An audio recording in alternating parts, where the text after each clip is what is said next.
Hello, good morning, नमस्कार, आदाब। एक बार फिर से आप सबका स्वागत है वाईफाई स्टडी स्टूडियोज चैनल पे, which is a part of an academy. और आपका ये जो क्लास है, जहाँ पे आप लोगों के लिए 40 डेज़ का टारगेट चल रहा है, ये क्लासेस आपके मंडे टू फ्राइडे होते हैं। कल आपका ये क्लास नहीं हो पाया था due to some reasons, but आज हम लोग इसको कंटिन्यू कर रहे हैं। ठीक है, तो सबसे पहली चीज़, आपका ये क्लास तो यहाँ पर होता है, लेकिन इसके अलावा जो आपका रेगुलर करेंट अफेयर्स का क्लास है, जो आपके हर एक एग्जाम के लिए इंपॉर्टेंट है, वेदर इट्स यूपी ईटी या फिर SSC, railway, any examination guys, तो प्लीज़ सेशन को मिस मत किया करिए, because this is very important कि आपको हर एक पॉइंट, हर एक चीज़ आपको पता होनी चाहिए, तभी आप एग्जाम में कर पाओगे। क्योंकि आप भी जानते हो एग्जाम के अंदर जो क्वेश्चंस आते हैं, they are not direct now. ठीक है ना, अभी वैसे वाला नहीं होता कि सीधे सीधे सवाल पूछ लिया गया, ऐसे वाले नहीं होते हैं। और बाकी आपके 2 स्पेशल क्लासेस चल रहे हैं, एक होता है 10:30 बजे, एक होता है 2 बजे, तो उनको मिस मत किया करिए। चलिए, तो देखते हैं यहाँ पे आज कौन से वाले क्वेश्चंस हैं, और ये पूरा का पूरा आपका रिलीजियस रिफॉर्म या फिर रिलीजियस मूवमेंट्स के ऊपर है।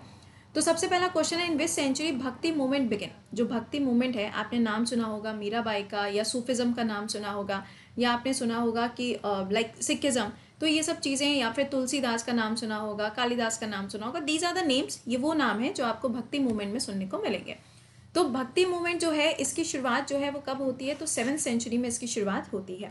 दूसरा पॉइंट देखिए, who among the following was born in the Rathore family. इनमें से ऐसा कौन सा पर्सन था जो कि राठौर फैमिली में जिसका जन्म हुआ था पाली राजस्थान के अंदर, और 16th सेंचुरी में Hindi poet and devotee to Krishna. और ये क्या थे यहाँ पे, हिंदी पोइट्स में, पोइटिक में इनका बहुत ज़्यादा रुझान था, और इसके साथ में ये डिवोटी थे किसके, लॉर्ड कृष्णा के। तो इसका आंसर क्या हो जाएगा, मीराबाई। तो यह चीज़ आप जानते ही हैं कि मीराबाई, शी वॉज द मतलब वेरी ग्रेट नेम, और हम लोगों ने इनके बारे में बचपन में भी सुना है, या फिर जब हम लोग लॉर्ड कृष्ण की बात करते हैं तो हम इनके बारे में सुनते हैं कि इन्होंने अपनी पूरी जो लाइफ थी वो इनके लिए डेडिकेट कर दी थी। चलो अच्छा, नेक्स्ट देखते हैं, who was the founder of Ram Nandi. देखो यहाँ पे जैसे कई बार होता है कि कुछ किताबों के नाम पूछ लिए जाते हैं, तो Raj Nandi the largest monastic Hindu, क्या है ये, हिंदू कम्युनिटी सेंटर है हमारे मॉडर्न टाइम में। Community centre is just like a कोई ऐसी जगह जहाँ पे कोई कॉन्फ्रेंस वगैरह या कोई समिट वगैरह ऑर्गेनाइज करी जाती है ना, बिल्कुल उसी तरीके से कम्युनिटी सेंटर्स होते हैं। तो ये कहाँ पर, इसके फाउंडर कौन है, रामानंद जी। अब आपने रामानंद जी का नाम सुना ही होगा, इसमें कुछ नया नाम तो है नहीं। अगला सुनिएगा, योगा स्कूल। अब आप जानते हो आज के प्रेजेंट टाइम पे सबसे ज़्यादा जिस चीज़ के ऊपर फोकस किया जाता है वो क्या है, योगा के ऊपर है। अब यहाँ पे बोला जा रहा है कि योगा स्कूल यहाँ पे जो स्टार्ट किया गया था हिंदू फिलॉसफी के हिसाब से, ये रामानंद से बहुत ज़्यादा इन्फ्लुएंस था। अब पूछा जा रहा है कि ये बताइए, विच एस्थेटिक ऑफ द योगा, मतलब किस प्रकार का, या कौन से टाइप का। तो इसका आंसर क्या हो जाएगा, नाथपंथी। क्या हो जाएगा, नाथपंथी। अगला सुनिए, who among the following was the reformer and the philosopher from, क्या है, देखो ध्यान देना इसमें, देखो जैसे आप लोग पढ़ते होगे, ये थोड़े से क्वेश्चंस आपको टफ टाइप के भी लगेंगे, आई नो, क्योंकि ये वाला सेक्शन जो है ना, यूजुअली हम लोग पढ़ते नहीं हो, हमें लगता है कि पेपर में ऐसे वाले क्वेश्चंस को हम स्किप कर सकते हैं। अब देखो यहाँ पे जो क्वेश्चंस आपको बता रहे हैं, ये सारे के सारे रट लेना, क्योंकि इसके बाद भक्ति मूवमेंट में से ऐसा कुछ भी नहीं मिलेगा जो आपके एग्जाम में पूछा जाए। ठीक है, देखिए, Ramanand ji in the league of the Jagat Guru, क्या नाम है यहाँ पे, Ram Acharya renewed for his devotee to the lord Shri Ram. Question में आपसे ये कहा जा रहा है कि ये जो यहाँ पे पर्सन का नाम आपको नजर आ रहा है, he was a devotee of Lord Ram. ठीक है, अब क्वेश्चन में ये पूछा जा रहा है कि अच्छा ये बताओ और कौन से ऐसे रिफॉर्मर थे या फिर फिलोसोफर थे जो कि जुड़े हुए हैं किसके साथ में, लॉर्ड राम या फिर श्री राम जी के साथ में इनका नाम जुड़ा हुआ है, और वो पर्टिकुलर इससे बिलोंग भी करते थे। तो इसका आंसर क्या हो जाएगा, तुलसीदास जी। आप सभी लोग जानते हैं तुलसीदास जी की जब भी बात आती है या कालिदास की जब भी बात आती है, तो दोनों ही नाम आपको लॉर्ड राम से जुड़े हुए मिलेंगे। अगला सवाल बताइए, भक्ति Sen writing influenced Hinduism Bhakti movement and his verses are found in Sikhism script of आदि ग्रंथ। यानी कि इसमें से कौन से ऐसे पर्सन हैं जिनके द्वारा यहाँ पे हिंदी, या फिर ऐसे समझ लो जो भक्ति मूवमेंट है, हिंदुज़म जो है उसके अंदर उनके बारे में काफ़ी सारी, यार उनके द्वारा बहुत सारी बातें कही गई हैं, और जो भी बातें उनके द्वारा कही गई हैं उसकी कुछ बातें आपको सिखिज्म रिलीजन में भी देखने को मिलती हैं। या आप ऐसे समझ लो, हिंदू और सिखिज्म, इन दोनों में कौन सी कॉमन चीज़ें हैं जो यहाँ पे लिखी गई हैं, किसके द्वारा, आंसर हो जाएगा कबीर। ठीक है, अगला सुनिएगा, who among the following bhakti saint was the part of the egalitarian personalised Warkari, devotionalism, tradition. तो इसका आंसर क्या हो जाएगा? तुकाराम। अभी कुछ दिन पहले मैंने आपको इनके बारे में कुछ पढ़ाया भी था, करंट के पर्सपेक्टिव से मैंने कुछ पढ़ाया था आपको। अगला सुनिएगा, रुक्मणी। देखो यहाँ पे क्या नाम है? राइटर का नाम आया। तो यहाँ पे रुक्मणी श्यामवर जो है, which was comprise of this much and based on the क्या श्लोक, यानी कि संस्कृत के जो श्लोक होते हैं, जो हिम्स होते हैं, वो आपको यहाँ पे मिलते हैं with the same name as the Shankaracharya. सवाल में पूछा जा रहा है राइटर का नाम बता दो जिन्होंने यहाँ पे इसको लिखा हुआ है। तो इसका आंसर क्या हो जाएगा? एकनाथ इसका करेक्ट आंसर बनेगा। भक्ति सेंट की बात कर रहे हैं सिखिज्म के अंदर as well as Hindu.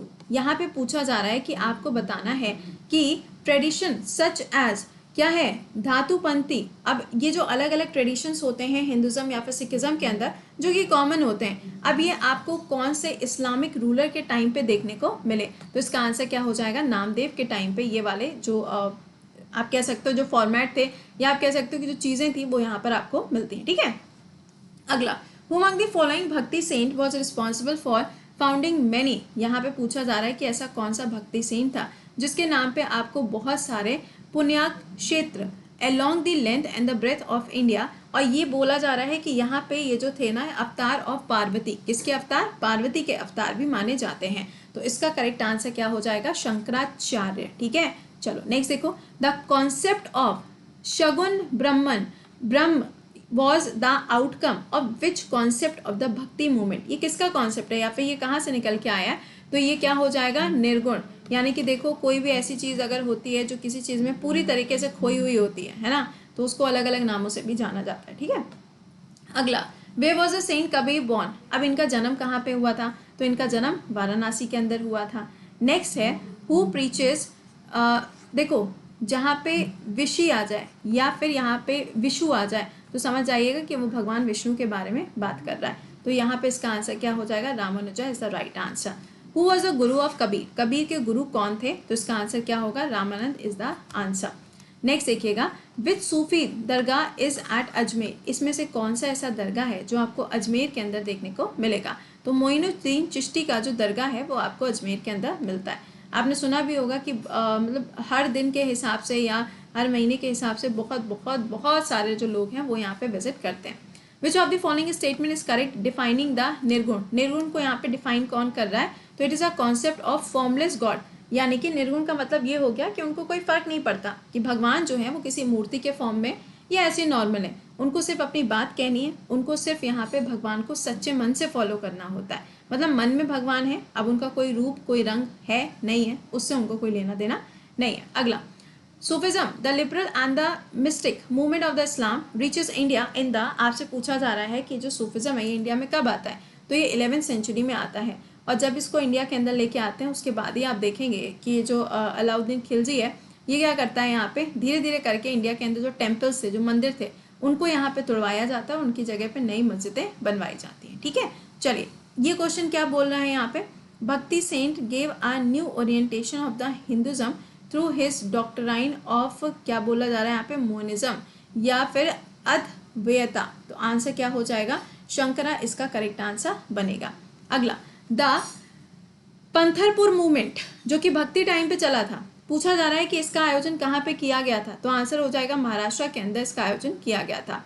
Next है, डिफरेंट सूफी स्कूल और order in India was known as. आपसे कहा जा रहा है कि सबसे पहला जो सूफी सबसे जो आप कह सकते हो कि सबसे ओल्ड है, यानी कि सबसे पुराना जो है, या आप कह सकते हैं ऑर्डर इन इंडिया के हिसाब से अगर हम देखेंगे तो सबसे ज़्यादा पुराना या फिर डिफरेंट सूफी स्कूल कौन सा हो जाएगा?